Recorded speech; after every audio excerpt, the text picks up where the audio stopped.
Scientists and doctors over the world today claiming that fungus plays a part in the cause of disease in humans. Italian oncologist, and his book is called Cancer is a Fungus. What diseases can be caused by fungus? Something as simple as psoriasis or eczema, which are commonly caused by a fungus, or whether it be athlete's foot, tinea, jock itch, anal itch, vaginal itch, or whether it be even more serious with cancer. Also, the person must check their home that they're not constantly being reinfected by a mold presence in the home. Barbara O'Neill will explain why it's important to be cautious of fungus and yeast, as well as how we might come into contact with them in our daily lives. More importantly, she will share 5 powerful steps to eliminate fungus from the body, creating the optimal conditions for healing and recovery from disease. Why we need to beware of fungus. Scientists and doctors over the world today claiming that fungus plays a part in the cause of disease in humans. Now, to date, medicine has documented 1.5 million different molds, yeasts and funguses, and 1,000 of those are known and acknowledged to cause disease in human beings. But why isn't this discussed more often? The reason is that certain types of fungi also play a significant role in modern medicine.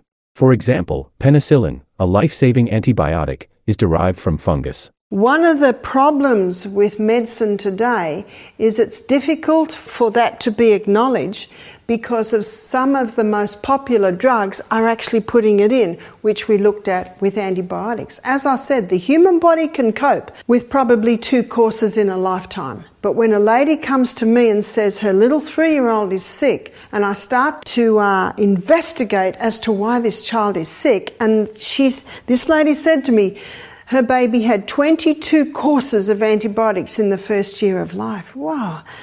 What is the definition of insanity? To do what you've always done and expect different results. If something is not working, then we need to step back and have a look at the big picture. And that's why it's essential to acknowledge the vital role that these play in the life in the human body and life on planet Earth. Fungus can enter our bodies through 4 main pathways.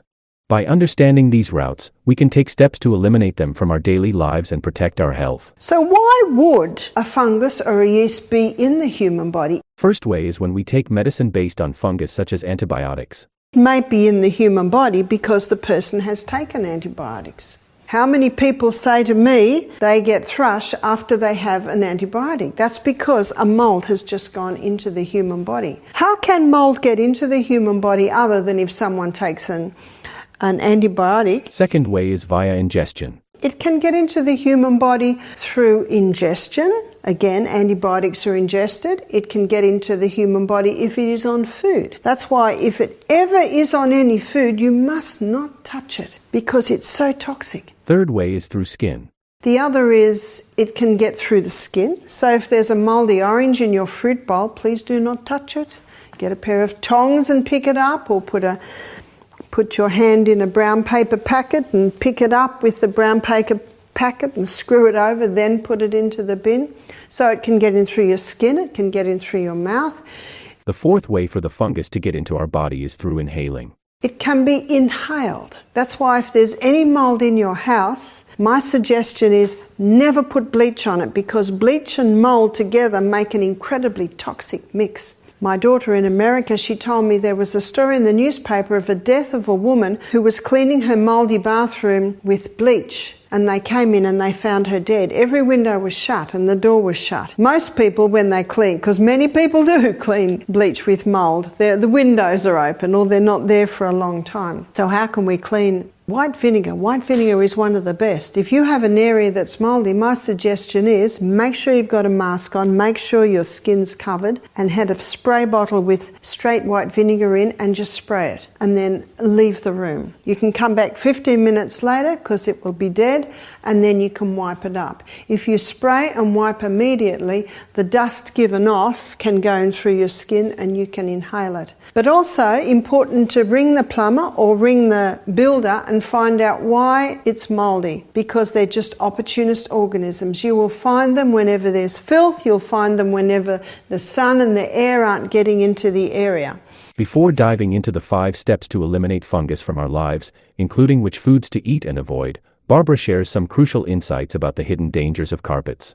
Carpet is often a breeding ground for germs. You can mop wood, you can mop tiles, you can mop lino, but you cannot mop carpet. So I say if you like carpet in a room, it should be very short pile and it should be often vacuumed. You may have seen the SBS series a few years ago called Is Your House Killing You? Dr. Peter Dingle, a PhD from Perth, he majors in that series, and he has probably about 7 shows on those 2 DVDs of different homes where people were very sick. And in most of the cases, it was a mold factor. And he'd get the team in, they'd find out why there was mold. In one house, every child's toy, every book in the bedroom, it had mold spores on it. And they found out there was a leaking tap underneath, something like that. So the points that we use when looking at getting any yeast or fungus out of the body, and by the way, a person can have a yeast presence and not have cancer. Well, how would they know? The tongue. The tongue should be perfectly pink from the tip to the back. Now, if the white can be scraped off the tongue, that is waste.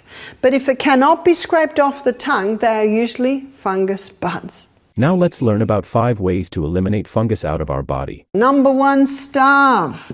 How do we starve the fungus? Well, it's very important to acknowledge its favourite food. Its favourite food is sugar. And just about everything that you buy in the supermarket has sugar.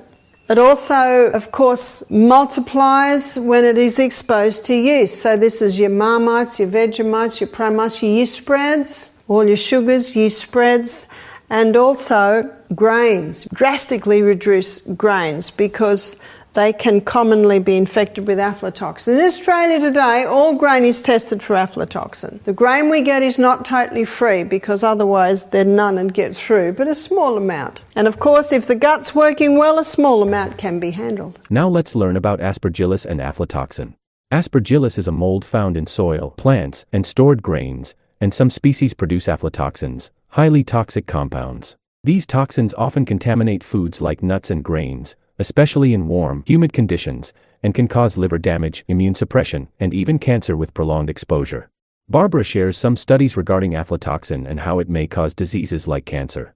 Dr. Colin Campbell, and he was asked to go to the Philippines because children were dying of liver cancer between 8 and 10 years of age. Liver cancer, now this is something that only usually gets in adults, and at that, alcoholics. And he found the common denominator was peanut butter. Every jar of peanut butter that he tested had aflatoxin. Mold that gives off aflatoxin is aspergillus. And aspergillus can grow on grains. Peanuts are a common one. And the mold waste that is given off by aspergillus is aflatoxin. Most people have heard of aflatoxin. Aflatoxin is the most carcinogenic substance that has ever been tested. And these children that were dying of liver cancer, he found that the aflatoxin was in every jar of peanut butter. He presumed that the poorer children would be dying and the wealthy children would not be dying. And he found the opposite was true.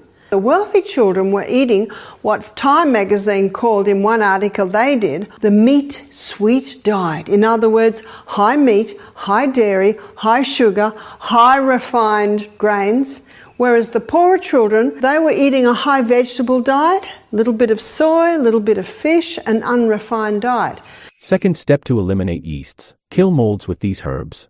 The good news is that there are herbs that will kill fungus, kill mold, and will not kill you. One is garlic, it's well known. Another is olive leaf extract. Olive leaf extract contains a plant chemical called oleucin, and it is strong antifungal. One lady said, I take a little bit of that every day. I said, I would not advise you do that. That's like taking a little bit of antibiotic every day to prevent a cold.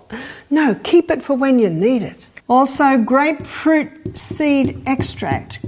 Grapefruit seed extract is a very strong antifungal, and if you do use it, my suggestion is only a few drops 3 times a day. You can buy it in a little container called Traveller's Friend. It's called Traveller's Friend because many people travel with it. They just put 1 drop, say, in a bottle of water, and it will kill off any bacteria or fungus that may be in there. Portiaco, it's a South American herb that is quite strong antifungal. When people are looking at eliminating yeast from the body, I say it's a good idea to work with a professional, a naturopath. But what I advise is maybe 2 weeks on this, 2 weeks on this, 2 weeks on this, 2 weeks on this. Body gets used to things, so it's good to alternate. Third step to eliminate yeasts: balance in gastrointestine. Balance, very important to bring back the balance in the gastrointestinal tract, and so that is taking a probiotic. When the antibiotic comes in, or the different drugs that kill off this, it's important to replace that gut flora. When you flood the gastrointestinal tract with the good guys, they bring the candida yeast back under control. So the balance is important. Fourth step to eliminate yeasts: alkalize the body. Number 4 is alkalize. Yeast and fungus love an acid environment, so it's very important to alkalize. Very simply, the most alkalizing food you can take is your vegetables, and of the vegetable kingdom, it is the dark green leafies. That's why spirulina, wheatgrass, green barley, green smoothies, they're all very popular because they are very alkalizing in the body. Fifth step is to take ORMs. And number 5 is ORMIS. This is orbitally rearranged monoatomic elements. It's a mineral supplement that produces minerals in a superconductive form. So it's very easily utilized by the body. And research in America today is showing that it is able to heal DNA damage. You can see my last lecture, if we're not healing the DNA, it's quite possible that the rogue cells can continue to be made. We've seen many people conquer yeast presence in their body, even to the point of conquering cancer, by implementing this simple 5-step program.